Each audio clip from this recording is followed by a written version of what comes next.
Los tumores de ovario, pues en el particular, van a generar una dificultad en el momento que uno les llega al diagnóstico o llega precisamente con la sospecha para el diagnóstico. ¿Por qué razón? Porque nosotros cuando empezamos usualmente no queremos ver esto, ¿verdad? Que metemos la cámara, el laparoscopio y ¡zas! Nos encontramos estas masas ováricas con múltiples carcinomatosis y decimos, no tenía la sospecha y ahora ¿qué hago? ¿Qué va a pasar con esta paciente? Porque empieza la encrucijada de estas pacientes.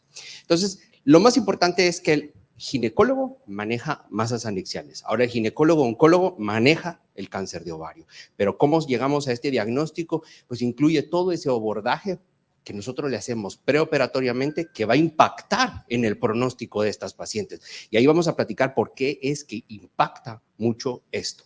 Entonces, ¿qué herramientas tenemos? Ayer la doctora pues, tenía una presentación fabulosa acerca de, pues obviamente, de todas las modelos predictivos y todo lo que implica imágenes. Sin embargo, la clínica, ¿sí? La clínica de estas pacientes usualmente comienza, digámoslo, la mayor parte de estudios con 6 a 1 año anteriormente, ¿verdad? Significa que van consultando de manera paulatina y estos pacientes hasta que al fin llegan con alguien que dice, ok, esta es una masa a nivel anexial. Luego pasan a las imágenes, usamos marcadores tumorales, algunas herramientas, modelos predictivos de riesgo para llegar a la, pues obviamente, sospecha o pues exclusión de la malignidad.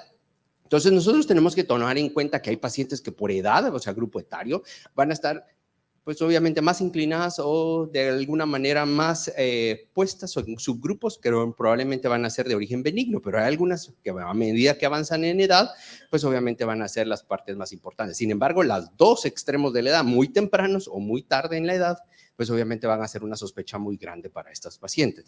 Y esa es la razón por la cual, pues obviamente hay un artículo muy interesante, realmente de 2013 de Robert Bristow, donde dice, ok, si nos adherimos a estas guías, vamos a poder venir y evitar sobretratar pacientes, subtratar o pues obviamente que corresponda a lo mejor, que es la evaluación adecuada. ¿Y cuál es el objetivo? Determinar que la masa sea muy probablemente benigna o tener la probabilidad que sea maligna. Y ahí es donde nosotros vamos a tener, hacemos mucho hincapié en esto. Entonces, el Practice Bulletin del 2016 del Colegio Americano de Ginecólogos decía que el 65% de las masas son asintomáticas.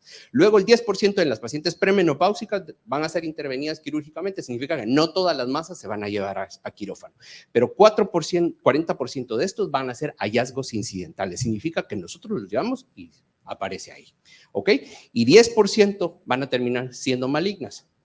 Entonces, lo más importante es que a partir de esto, en el año 2017, el Colegio Americano y la Sociedad de Ginecología Oncológica llevaron a cabo guías para cuándo referir oportunamente a estos pacientes.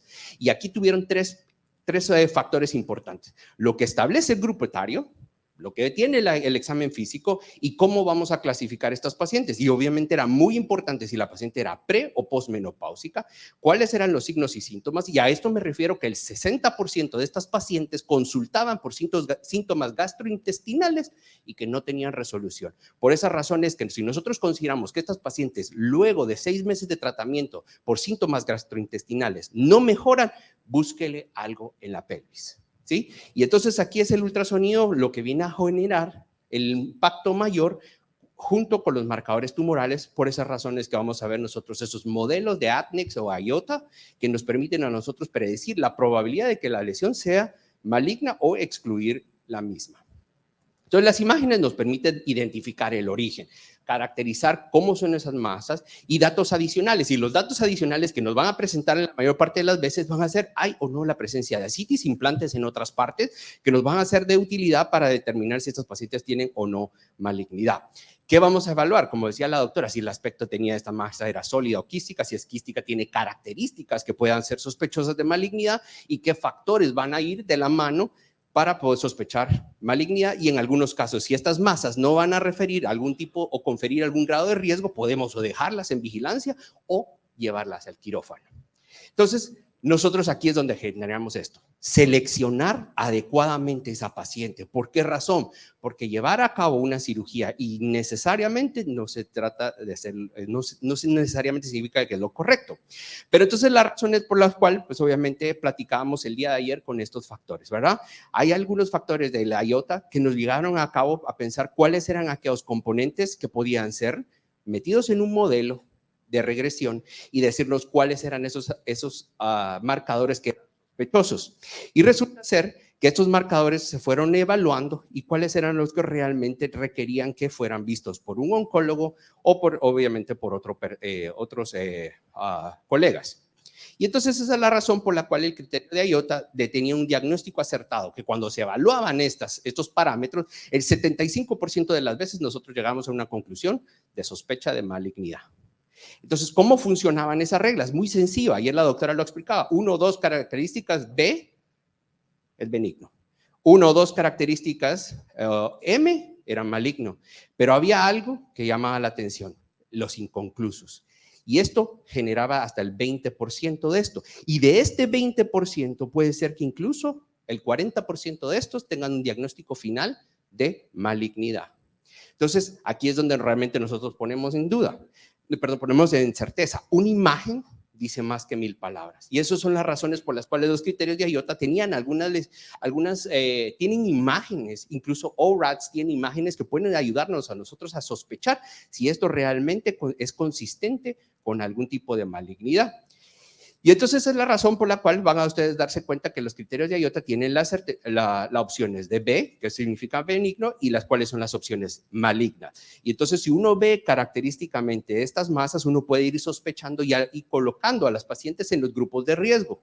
Si esos riesgos, pues obviamente van de la mano de que tenemos la posibilidad de hacer Doppler, muchas veces el score 4 o 3 ya nos dice algún grado de sospecha. Y esto es la razón por la cual los criterios de IOTA pues van a tener ciertas características. Cuando vamos a ver quistes uniloculares, obviamente aquellos quistes uniloculares con componente sólido o multiloculares pues van a empezar a generar cierto grado de sospecha. Y cuando nosotros tenemos ese grado de sospecha, bueno, empezamos a alocar, y es la razón por la cual el IOTA AdNext ahora tiene modelos que pueden ser aplicaciones que fácilmente los podemos descargar en nuestro teléfono, o incluso ya algunos ultrasonidos ya tienen el software que puede decirle a ustedes la probabilidad de que esto sea o no maligno. Y el otro componente es el score de Doppler. Y la sombra acústica tiende a ser obviamente una parte esencial para considerar que estas lesiones pueden ser de origen maligno, lo cual nos puede dar a nosotros favorecer que el riesgo sea mayor. Entonces, si nosotros combináramos ahora estas imágenes más el CA125 u otros marcadores, dependiendo la edad o el grupo etario en el que se encuentra la paciente, porque no es lo mismo encontrar tumores serosos, que es más probable encontrarlos en mujeres postmenopáusicas que, por ejemplo, aquellos como tumores de tipo germinal, que los tumores de tipo germinal van a ir de la mano con pacientes en la adolescencia o en etapas tempranas de la reproducción. Y esto es la razón por la cual el CA125 responde a los 80% de los tumores epiteliales y el 50% incluso en etapas tempranas, no se elevan. Por eso consideramos que solo el CA125 como tal, sí es cierto, es un marcador muy bueno, pero no es específico para esto.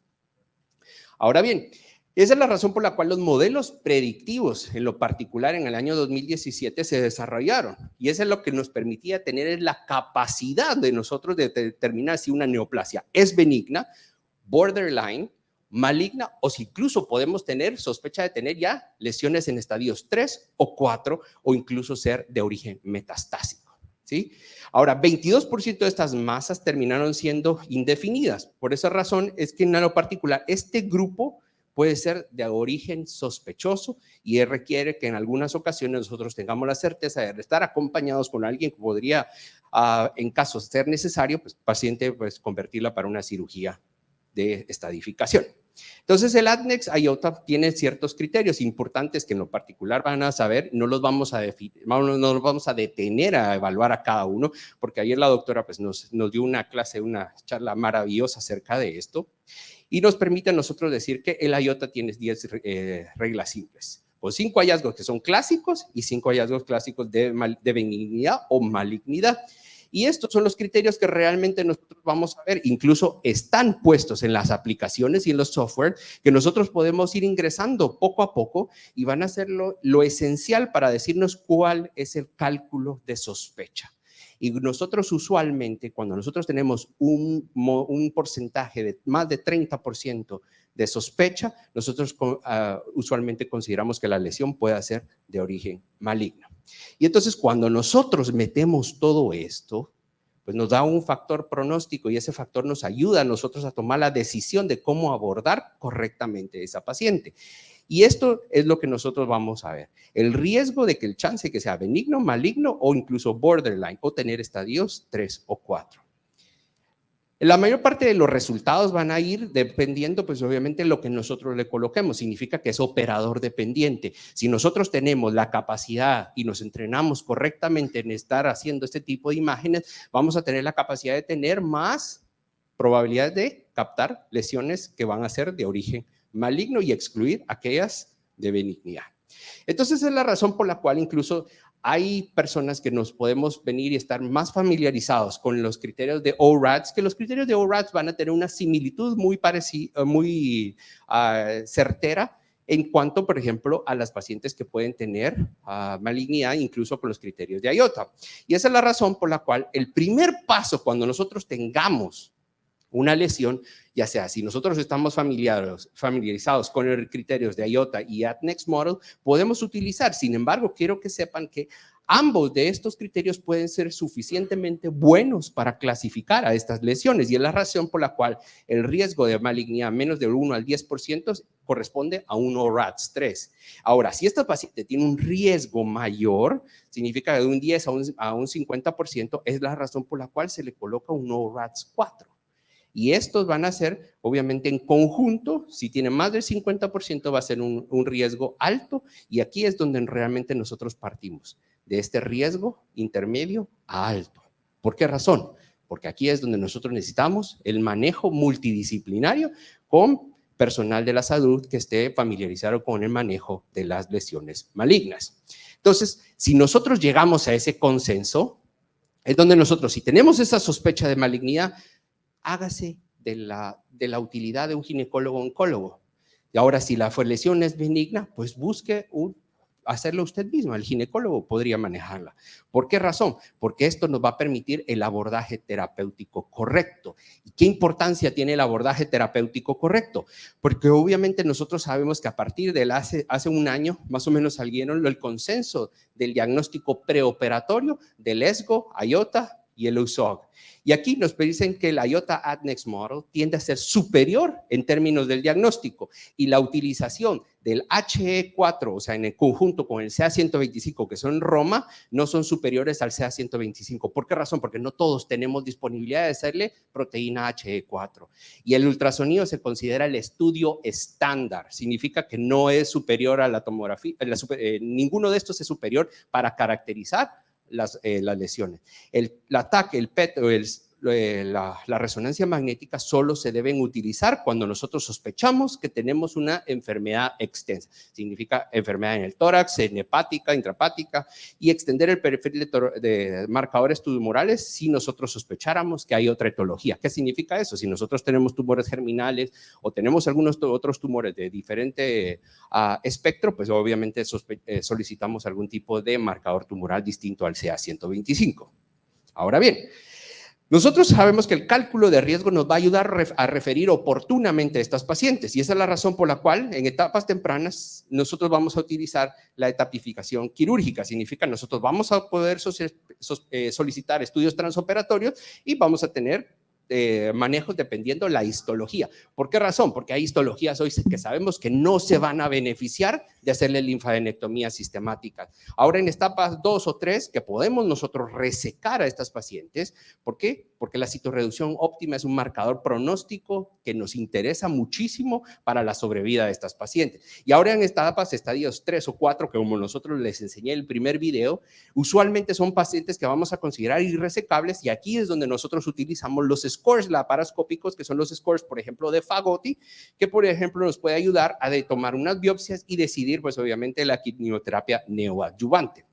Entonces, ¿por qué es importante eso? Porque nosotros sabemos que el efecto de que si estas pacientes están vistas por un ginecólogo-oncólogo, la probabilidad de que estas pacientes sean citorreducidas puede llegar a ser hasta de un 60%, comparado solamente con un 36% de lo que puede ocurrir con un ginecólogo. Y esa es la razón por la cual nosotros sabemos que en la mayor parte de estos tiene impacto de sobrevida el hecho de ser tratadas correctamente por un ginecólogo-oncólogo entrenado que si obviamente incluso fueran vistas por un cirujano oncólogo o un cirujano general. Entonces, ¿qué hacer si yo tengo la sospecha?